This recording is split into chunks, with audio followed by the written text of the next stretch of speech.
Well, a teenager gone too soon, but his family believes they found the perfect way to honor his memory. WGN's Judy Wang tells us about a wiffle ball tournament dedicated to helping future student athletes. 55 teams from first graders to adults. There's a strike. This was Bennett Taft's favorite thing to do every day, every summer. Every summer, me and him, wiffle ball every day. Whatever, we wake up, go play wiffle ball, go home, eat, wiffle ball. Joining family on the field, Little League teammates, classmates, friends, best friend. Memories will just come to me during the day and stuff like that. Like with playing wiffle ball, baseball, basketball, like everything like that. All of us kids love playing wiffle ball, and like he was always the best, so we wanted to support him. This was the inaugural wiffle ball tournament to benefit BT8, a foundation created in honor of Bennett Taft. A sports fanatic, Bennett died of an asthma attack in February at age 13. Itasca police officer Keith Endress was the first to respond to the emergency call. Having that happen to me in my career, obviously, it affected me harder than anyone can ever expect. And it was a complete honor for me to come out and throw that first pitch and just be a part of this and be a part of Bennett's family for the rest of my life for sure. Sunday's 10-hour tournament took place behind Bennett's school at Peacock Junior High. Money raised went towards a scholarship to be awarded to a Lake Park High School athlete. Bennett's mom came up with the idea after her son's memorial service. It was just a sea of baseball uniforms and basketball uniforms, and I just wanted to give back to the community that he grew up in. So today, large part of this proceeds are going to go to a scholarship fund that we hope to give out at the end of the school year. The nonprofit also held a silent auction and raffle. Prizes were donated by businesses and Chicago sports teams. The goal was to raise $10,000. The only thing I asked Bennett for was sunshine, and he made that happen for us, so we're happy. I know he's beaming from ear to ear. In Itasca, Judy Wang, WGN News. More than 20,000 people are in Rosemont this holiday weekend for the Islamic Society of North America's 60th annual convention. This year's conference focuses on service. Speakers from around the globe are leading talks about community development, civic engagement, and interfaith relations. The event also features youth programs, chaplain training, and a grand bazaar with more than 500 booths. The ISNA convention is one of the largest gatherings of Muslims in North America each year. It is day 3 of the largest Polish festival in the country. Taste of Polonia is underway through tomorrow at the Copernicus Center in the Jefferson Park neighborhood. The festival includes pierogies, punchki, Polish sausage, and other traditional treats. On the various stages, you'll find tribute bands, choirs, dance groups, and some headliners that are straight from Poland. There's also a kids area, a casino, a craft fair, and shopping. Just ahead, a death investigation is underway at the Burning Man Festival, where thousands of people are stranded by heavy rain, the latest on the crisis. Coming up next. And those heavy rains are impacting several western towns, including Las Vegas. The floodwaters they've had to contend with. Plus, Russia attacks a Ukrainian port just hours before a summit gets underway to restore shipping grain through the Black Sea.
This is Chicago's very own WGN Sunday Evening News. Thousands of people are stranded right now at the Burning Man Festival in northern Nevada in the desert. Attendees are being told to conserve their food and water and fuel after heavy rainfall trapped them in thick mud. The entrance to the festival is closed for the remainder of the event, which was scheduled to end tomorrow. Police are also investigating the death of a person at the festival, but are not releasing any details about the possible cause.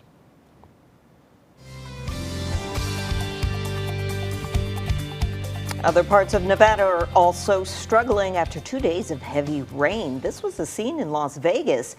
The fire department says it's already conducted 24 water rescues. More than 30 vehicles were stranded in flooded streets. City officials report one flood-related drowning. In addition, a portion of Interstate 15 is closed. Elsewhere, flash flooding shut down roads in San Bernardino County, California. Parts of Yuma County, Arizona also dealt with flash flooding. We've been pretty dry here, pretty hot here, and it's going to get humid. Yeah, the humidity levels are going to come up a bit tomorrow, especially late in the day, and then we're going to notice it especially on Tuesday when everybody heads back to work and school. As the air conditioners continue to run and we continue to try and keep ourselves cool any way we can. What do we got going on outside right now? Well, plenty of sunshine to be found and busy streets there in downtown St. Charles. Lots of folks getting out, of course, on this long holiday weekend. They will stay out and about into the evening hours. We're not going to cool off too fast, despite the fact we are seeing clear skies out there right now. We'll go from St. Charles to the lakefront. One location, our Evanston WeatherBug camera looking at downtown. See some boats out there. And yes, there are a few folks at the beach. A whole lot more at the beach to be seen with our WeatherBug camera at Edgewater Beach. Look at these folks here. A lot of them in the water, where at last check, the water temperature was 73 degrees. More boats there as well. Easy to see downtown Chicago with the clear skies overhead. We made it to 94 this afternoon after dropping to 70 this morning. Much warmer than the averages of 80 and 62. Your records stand at 97 and 47. Sunset this afternoon will come at 7:22. Tomorrow we will have exactly 11 hours or 13 hours of daylight. Sunrise will come at 6:20, sunset at 7:20. What do we got going on at O'Hare this hour? Mostly sunny, still 92 degrees, south-southwest wind at 18, dew point of 60. But we notice you don't have a heat index. It actually feels the same way the air temperature is, right at 92 degrees tomorrow. I think will be a little bit different of a story. 88 in Kankakee to Lowell, 89 in Lansing, 92 at Midway, 90 at Soldier Field, even Bartlett, 89 in Woodstock, 87 out in DeKalb, with dew points running in the mid-50s to low to mid-60s. Except down here in Street, look at that, 70s. So you get the air that you wear there a little bit soupier, so it makes it feel like 95 there. But elsewhere, most of our temperatures and our heat indices are pretty similar. As for the wind, they're coming out of the south-southwest right now between, we'll say, 5 and 20 miles per hour. And gusts this hour up to 28 miles per hour at O'Hare and Midway. 21 mile per hour in Kankakee, but these breezes don't really cool us down too much. Satellite radar composite, not much happening here at home. High pressure continues to be over top us, but more moisture is coming up from the south, and that could be just enough later on tomorrow to bubble up a stray shower well south of the city. Look at that future outlook here into the evening hours. Here we are just about 9 o'clock this evening, clear skies there, mainly clear overnight. This is what we're talking about with maybe a little patchy fog. I think if it does happen to be more likely to the south, not looking for increasing clouds tomorrow or overnight tonight, but tomorrow afternoon it could happen. Maybe you see a few showers trying to bubble up. Very small chance that happens. The bigger story, of course, can be our temperatures. Look at us getting back into the lower 90s here in the afternoon and feeling even hotter with your heat index forecast, feeling more like the mid-90s. If you're going to be outside, of course, you have to do whatever you can to keep yourself cool. Here tonight, clear skies, temperatures dropping into the mid-70s. Could see a little patchy fog, especially south of the city. Keep that in mind. Then tomorrow we'll increase the clouds a little bit as well as the humidity. Again, that very small chance for a stray shower, highs in the lower 90s, but feeling like the mid-90s. As we get into your Tuesday, breezy and hot once again. Chance for a few showers or storms in the afternoon hours. Highs in the lower 90s, feeling like the upper 90s at close to 100 degrees. Cold front here on Wednesday leads to a slightly better chance for hit-miss showers and storms. Highs in the mid-80s, and then look at the cool down. We stay in the mid to lower 70s for highs on Thursday, Friday, Saturday. Right now, another holiday to look forward to on Sunday. Bears at home against the Packers. Partly cloudy skies. Highs in the upper 70s. Holiday tomorrow, holiday next Sunday for some. Not everybody celebrates that particular holiday, but most should. I think it'll be a perfect home opener victory for the Bears. I like the victory. I like that prediction Against more Green than Bay. anything. Against Green Bay. Yes. Hey, Okay. no more Aaron Rodgers, so we're I like, we got that's the a good fingers thing crossed. too, yeah. So, all right, thank you, Mike. Well, a 6-month mission is coming to an end aboard the International Space Station. A crew of 4 left early this morning, boarding the Dragon capsule that will carry them back to Earth's orbit. 2 of the astronauts are American, 1 is Russian, and 1 is from the United Arab Emirates. During their mission, they facilitated more than 200 science and tech projects. On their last day, they were working on the toilet, which has apparently been troublesome. Splashdown is expected at 11:17 tonight. Good to know they worked on it. We're going to move on to the war in Ukraine. Russian forces have struck Ukrainian port facilities used for food exports. At least 2 people were injured in the overnight attack on Odessa. The Ukrainian Air Force says it shot down 22 of Russia's 25 drones.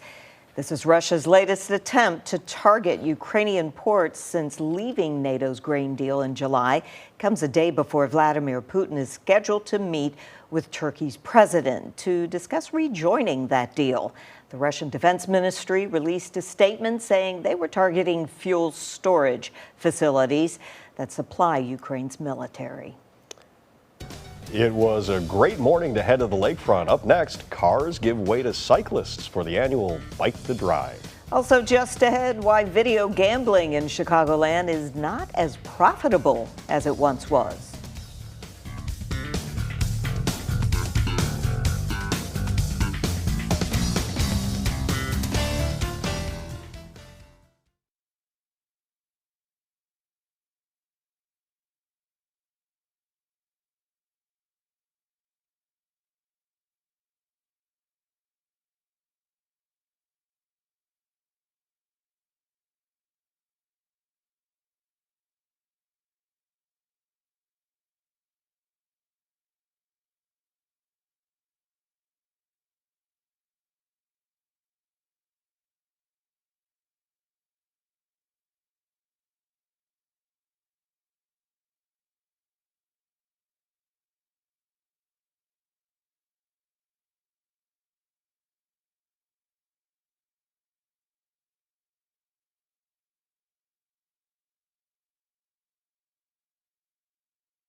This is Chicago's very own WGN Sunday Evening News.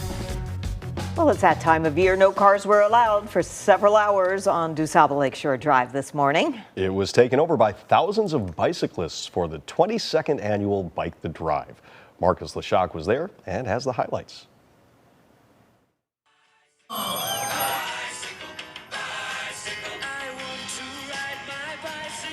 Today we're out at Fifth Third Bike the Drive. This is our 22nd annual, so it's the largest fundraiser for our nonprofit where we shut down DuSable Lakeshore Drive and it's just open to bikes for the day. Bike the Drive is all about giving cyclists that unique experience of riding up and down DuSable Lakeshore Drive. Claire McDermott is with the Active Transportation Alliance. They're the nonprofit that organizes this event. So we really want to show people how carefree and safe it can feel to be out biking when there's no cars around.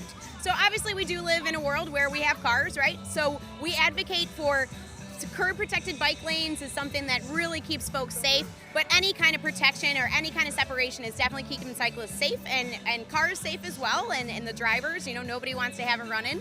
So so this is raising funds for our nonprofit. We also advocate for safer infrastructure for people to walk or use public transit. The event attracts thousands of cyclists every year. Brian Dunn was here with some employees at his bike shop, Third Coast Cycles. Just rode down to the museum and now we're heading up to the north side. So how far down south did you go? It was 10 miles down to the museum, Okay. and then I think it's about 17 up to the north end.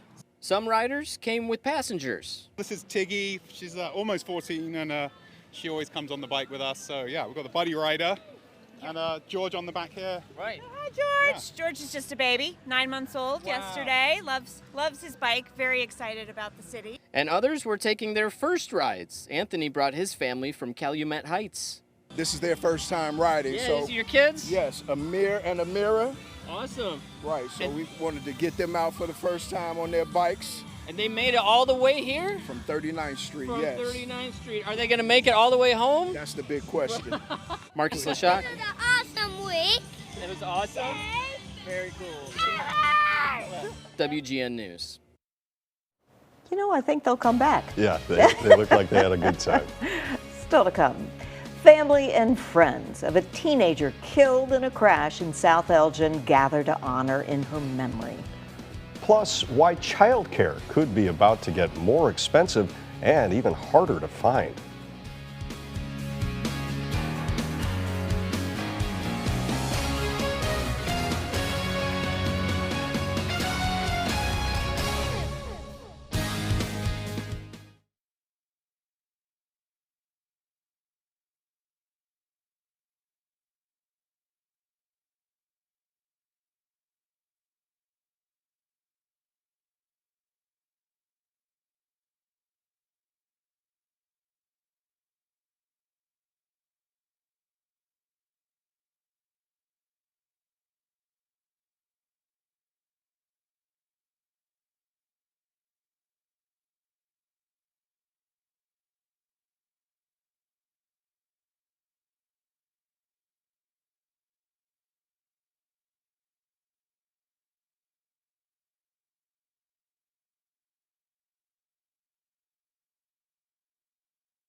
The family of a South Elgin teen killed last week in a car crash speaking out today, describing a young woman with big dreams who they desperately miss. WGN's Brona Tumulty joins us from South Elgin High School with details.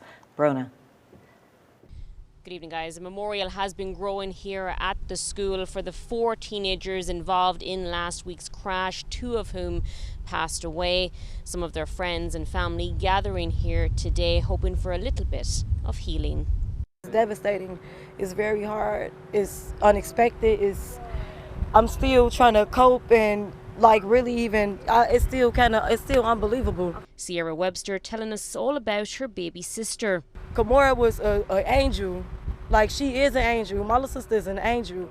I definitely know she made it into heaven. And how it's the second sibling she's lost in a short span of time. I went from losing my older brother, my big brother, my only big brother, my oldest sibling, to losing my baby sister,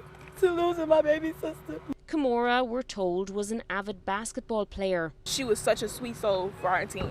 She really brought us all together. She was literally the heart of the team. And the number 4 shooting guard had dreams of making it big. She wanted to, go to college and play basketball, hopefully make it to the WNBA one day. But her dreams were cut short last week. Kimora was amongst 4 teenagers heading to school Thursday morning when their Honda Civic collided with a dump truck around 7 a.m. The tragedy claimed a second life too. That victim identified by the Kane County Coroner's Office as 16-year-old Tallulah Henry of Elgin. Elizabeth Esparza and a 4th unidentified student survived. The family's understandably devastated. The scope of the heartache yet to really sink in. I love that she touched so many souls, so many different people, and people just want to know her. Like, I love that, and I feel like we definitely gonna keep her legacy alive. All leaning on each other while asking everyone else to be safe on the roads. I just want everybody to be safe. I just want to send out a prayer to the other girls that were also in the car involved in the crash as well. Want to send out prayer to those families. And like I said, we grieving and we gonna do the best we can to get through it. Now we're told the school is going to retire the number 4 in Kimora's honour. She's going to get her senior banner as well, and also some of her teammates want to have some special shoes made in her memory. We're at South Elgin High School. Brona Tumulty, WGN News.